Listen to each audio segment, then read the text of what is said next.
जी अस्सलाम वालेकुम। मैं हूँ अवैस सलीम और मेरे साथ हैं अहमद वलीद साहब लाहौर से। वलीद साहब बहुत सीनियर सहाफ़ी हैं और जो इस वक्त सियासी एक्टिविटी है उस पर बड़ी गहरी नज़र है इनकी।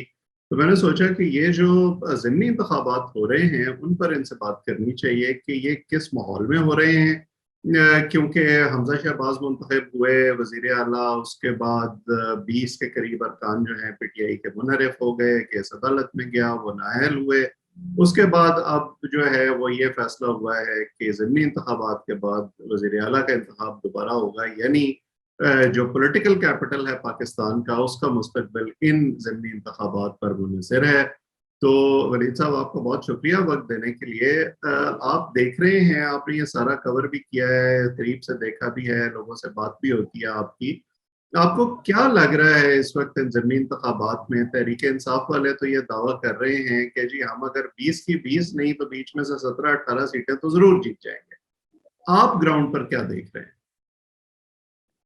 देखें, ये सबसे पहले तो डू और डाई की सिचुएशन है हमजा शहबाज के लिए, क्योंकि उसको इतनी सीटें चाहिए कि वो दोबारा से मुंतखब हो सके असेंबली के अंदर, क्योंकि एक किस्म का समझें कि मतलब फ्रेश इलेक्शन होना। क्योंकि वोट काउंटिंग की जो बात हुई है सुप्रीम कोर्ट ने, तो वो जो अपोजिशन यानी खासतौर पर जो इमरान खान साहब से जब वो मुशावरत करके उन्होंने सारा कुछ तय किया कि जुलाई 17 के बाद से ये वोटिंग करवाई जाए, उससे पहले जो है वोटिंग जो है वो सही नहीं है। तो काउंटिंग जो करवानी थी उन्होंने दोबारा से करवानी थी, लेकिन मसला ये बन गया कि जो 20 सीटें हैं उसमें से ये का अंदाजा है कि 9 सीटें कम से कम चाहिए मुस्लिम लीग नवाज को, अच्छा। ताकि हमजा जो है वो बासानी जो है दोबारा से चीफ मिनिस्टर बन सके। तो उसके लिए जद्दोजहद जारी है और चैलेंज बना हुआ है पाकिस्तान मुस्लिम लीग नवाज के लिए, खास तौर पर कि जो जितने डिफेक्टर्स थे वो इनके पास आए, 20 के 20 लोग जो हैं वो पीटीआई की तरफ से, और उसके बाद फिर उनको उन्होंने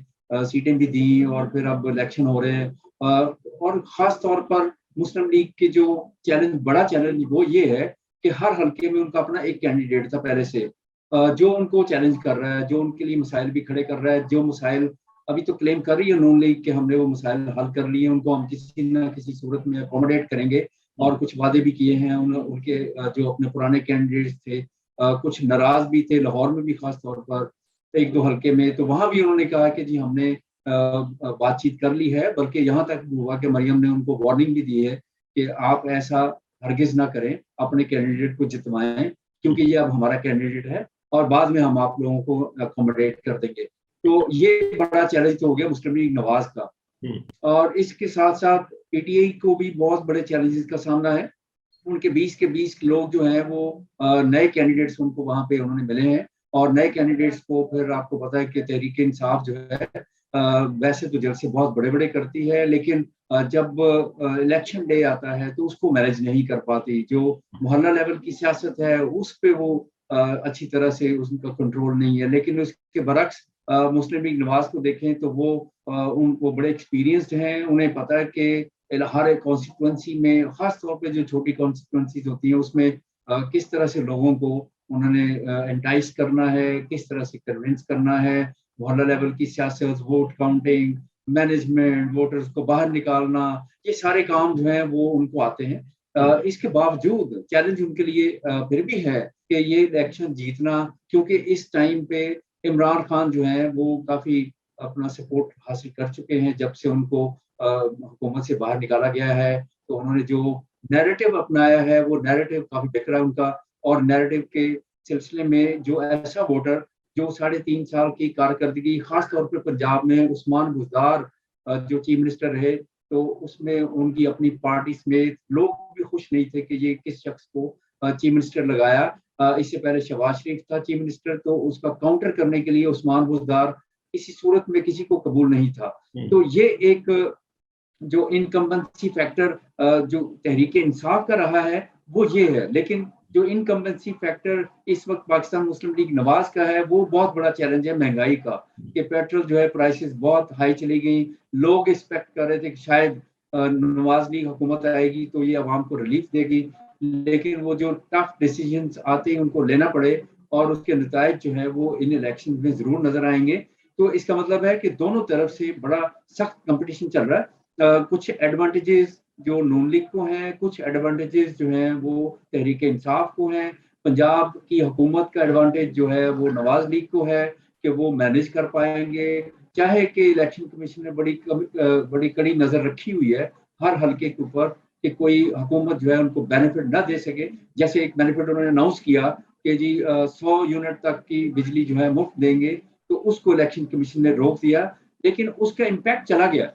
उसका इम्पैक्ट इसलिए चला गया कि वो लोगों को ये पता है कि ये 17 जुलाई के बाद ये मुफ्त यूनिट वाली जो स्कीम है उस पर अमल दरामद शुरू हो जाएगा और 100 यूनिट तक की बिजली इस्तेमाल करने वालों को कुछ बिल जो है वो अदा नहीं करना पड़ेगा, उनको मुफ्त बिजली फराहम की जाएगी। तो ये इसका एडवांटेज को ले रही है मुस्लिम लीग नवाज जो है वो इस तरह के जो टैक्टिक्स हैं उनको वो यूज कर रही है क्योंकि उनको सीटें चाहिए। और दूसरा एडवांटेज उनको ये भी है, अच्छा करंट कैंडिडेट्स जो हैं वो ऑब्वियसली इनको नॉन लीग जो है उनको एज है कि ये तमाम लोग जो हैं, जैसे आप मिसाल ले लें कि असद खोखर जो है लाहौर से 168 से इलेक्शन लड़ रहे हैं, तो ये इलेक्शन पहले भी जीते हुए थे, ये इनकी कॉन्स्टिट्यूंसी थी, तो उनका अपना वोट बैंक भी है और अब मुस्लिम लीग नवाज का वोट बैंक उनको मिलेगा, तो ये एज जरूर हासिल है। इसी तरह का नून लीग को एज जो अगर आप एवरेज देखेंगे तो वो ज्यादा है, डिसएडवांटेज जो है तहरीक इंसाफ को ज्यादा है। उनको ज्यादा से ज्यादा एज ये है कि जो उन्होंने नैरेटिव बिल्ड किया इमरान खान का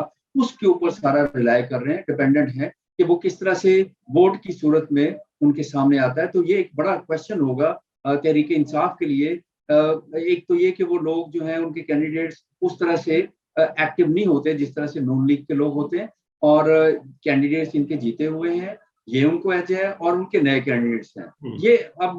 लेकिन इलेक्शन रिजल्ट जो है वो तहरीक इंसाफ के लिए भी बहुत बड़ा यानी समझे डू और डाई सिचुएशन है, क्योंकि जो नैरेटिव उन्होंने बिल्ड किया है उसके रिजल्ट्स जो है वो इस इलेक्शन में आएंगे। बिल्कुल, ये एक तरह से लिटमस टेस्ट बन गया है दोनों जमातों के लिए कि क्या जो बयानिया इमरान खान साहब ने बनाया है वो कामयाब है इलेक्टोरल पॉलिटिक्स के लिए भी, या बस वो जलसों की सियासत के लिए ही इफेक्टिव हो सकता है। लेकिन दूसरी तरफ जैसे आपने कहा कि कैंडिडेट्स का एज है मुस्लिम लीग नून को, मेरा ख्याल है उसमें एक फैक्टर ये भी है कि बहुत सारे लोग, खासतौर पर जनूबी पंजाब में बहुत से हल्कों में इलेक्शन हो रहा है, वो आजाद हैसियत में इलेक्शन जीते थे और उसके बाद पीटीआई में शामिल हुए थे, यानी अपने अपने हल्के में उनका एक वेट पहले से था जिसको शायद वो दोबारा, मेरा ख्याल है, उसके ऊपर बिल्ड कर सकेंगे। और मैं जितना अभी पाकिस्तान में मैंने देखा है घूम फिर के, खुद मैं साउथ पंजाब में मौजूद हूँ इस वक्त, मुझे तो यहाँ पे इमरान खान साहब का बयानिया जो है वो सोशल मीडिया के अलावा ग्राउंड पर उतना मजबूत नजर नहीं आया। बिल्कुल ऐसे ही है। ऑब्वियसली इमरान खान साहब जो हैं वो एक डायलेमा का शिकार हैं। एक तो उन्होंने ये जो नैरेटिव अपनाया इसको सोच समझकर ऐसे लगता है कि पॉलिसी के लेवल पे पार्टी ने डिसाइड किया जेके कि हमें बैरूनी साजिश जो है उसके एलिमेंट रखना चाहिए, ना कि सिर्फ पाकिस्तान की जो इस्टेब्लिशमेंट है उसके ऊपर ब्लेम डालें। और लेकिन आपने देखा कि वो बैरूनी साजिश वाला एलिमेंट जो है वो नीचे जाता जा रहा है और पाकिस्तान की जो इस्टेब्लिशमेंट का रोल है इसमें वो ऊपर आता जा रहा है, जिससे पार्टी भी कंफ्यूजन का शिकार हो गई है। इमरान खान कहते नहीं मेरे तो उनके साथ बड़े अच्छे ताल्लुकात हैं, वो मुझसे बात करेंगे न्यूट्रल, तो मुझे तो कोई मसला नहीं है। लेकिन आप नीचे देखें कि उनका जो सोशल मीडिया टीम्स हैं वहाँ पे ट्रेंड्स जो खतरनाक किस्म के चलाए जा रहे हैं, और जो आप देख रहे हैं कि उनके जो सपोर्टर्स हैं, कुछ एंकर्स भी हैं, वो किस तरह से चैलेंज कर रहे हैं खासतौर पर जनरल बाजवा को कि उनकी वजह से उनकी हुकूमत गई है।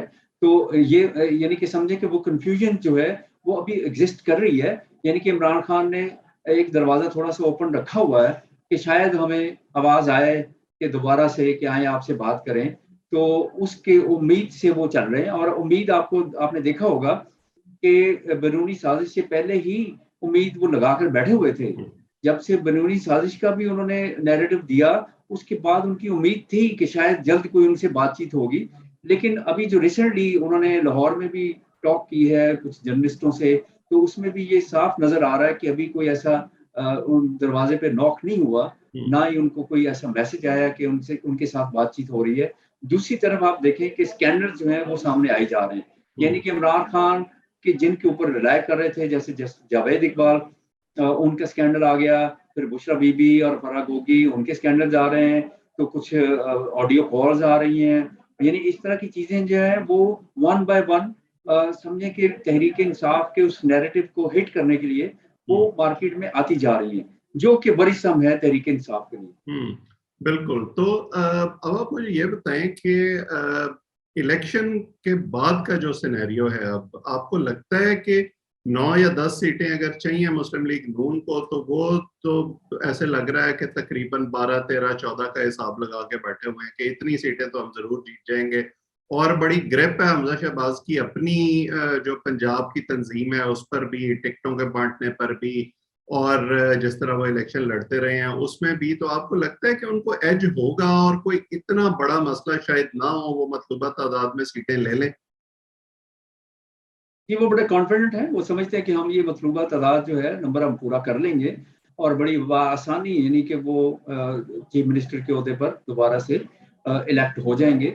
तो उसके बाद की जो उनकी पॉलिसीज हैं, टफ डिसीजंस लेने के बाद फेडरल में भी और पंजाब में भी खास तौर पर उनकी पॉलिसी ये है कि आगे हमने लोगों को कुछ रिलीफ देना है। कोई अगर मे भी पेट्रोलियम प्राइसेस इंटरनेशनल लेवल पे कम हुई तो हम पेट्रोल की कीमत यहाँ कम करने में उन्हें आसानी होगी। कुछ आपने देखा होगा कि कुकिंग ऑयल जो है और घी जो है उसकी प्राइसेस जो है इंडोनेशिया मलेशिया से उनकी जो एक्सपोर्ट है वहां से बंद हुई थी और वो खुल गई है। और कुछ इस तरह के एलिमेंट्स आ रहे हैं, मासिवाय ये जो यूक्रेन वॉर है उसका जो इम्पैक्ट इंटरनेशनल इकोनॉमी पे आ रहा है वो एग्जिस्ट कर रहा है, लेकिन पाकिस्तान के ऊपर जो खास तौर पर ये जो इम्पैक्ट था इसका शायद रिलीफ वो आगे देने में कामयाब हो। और फिर क्योंकि आगे उन्होंने फिर जनरल इलेक्शंस में जाना है, तो उससे पहले उनकी कोशिश है कि जो टफ डिसीजन उन्होंने जो ले लिए हैं और आईएमएफ का पैकेज उनके पास आ जाता है, तो उसके बाद वो फिर कोशिश करेंगे कि कुछ ऐसे टैक्टिक्स यूज करें, पॉलिटिकल स्टैंड्स हो या आप समझें कि लोगों को रिलीफ देने की बात हो, ताकि फिर अगले इलेक्शन में वो कंफर्टेबली एंटर हो। और उन्हें उम्मीद भी है कि हम अगले इलेक्शन में जैसे पाकिस्तान पीपल्स पार्टी और बाकी सारी जो 11 जमातें हैं टोटल, वो ये चाह रही है कि हम अगला इलेक्शन जो है मिलके जीतें और पीटीआई जो है उसको महदूद करें केपी तक, जहां पे जेयूआई जो है वो बहुत एक्टिव है। मौलाना फजलुर रहमान जो है वो भी कुछ सीटें हासिल करने में कामयाब हो जाएंगे। और उसके बाद फिर सिंध और बलूचिस्तान बचता है जहां पे पीटीआई की उस तरह से कोई स्टैंडिंग नहीं है। और पंजाब में टफ टाइम जो है मुस्लिम लीग नवाज देगी, तो इसलिए सारी बेट जो है वो नून लीग के ऊपर है, सारी बाकी जमातों की भी, कि नून लीग जो है वो अगर स्ट्रांग होके निकलती है तो हमें फिर उसका एज मिलेगा। बिल्कुल सही है। और इन इंतखाबात का नतीजा अगर मतलूबा नहीं निकलता पीटीआई के लिए, तो मुझे लगता है कि उनके वोटर और सपोर्टर जो इस वक्त बड़े चार्ज हैं, उनका भी शायद थोड़ा सा वो गुब्बारे में से हवा निकले, जैसे उनके बयानियों में से निकल रही है आहिस्ता आहिस्ता करके, और फिर आइंदा इलेक्शन के लिए उतना कॉन्फिडेंस हमें नजर ना आए जैसे इस वक्त वो अपने जलसों में एटलीस्ट हमें दिखा रहे हैं। बहरहाल देखते हैं कि इसका नतीजा क्या निकलता है। इस पर आपसे बात भी करते रहेंगे। जो लोग हमें देख रहे हैं वो इस चैनल को सब्सक्राइब करें ताकि गुफ्तगू आइंदा भी आप तक पहुंचती रहे। वलीद साहब आपका और जो लोग हमें देख रहे हैं आप सबका बहुत बहुत शुक्रिया।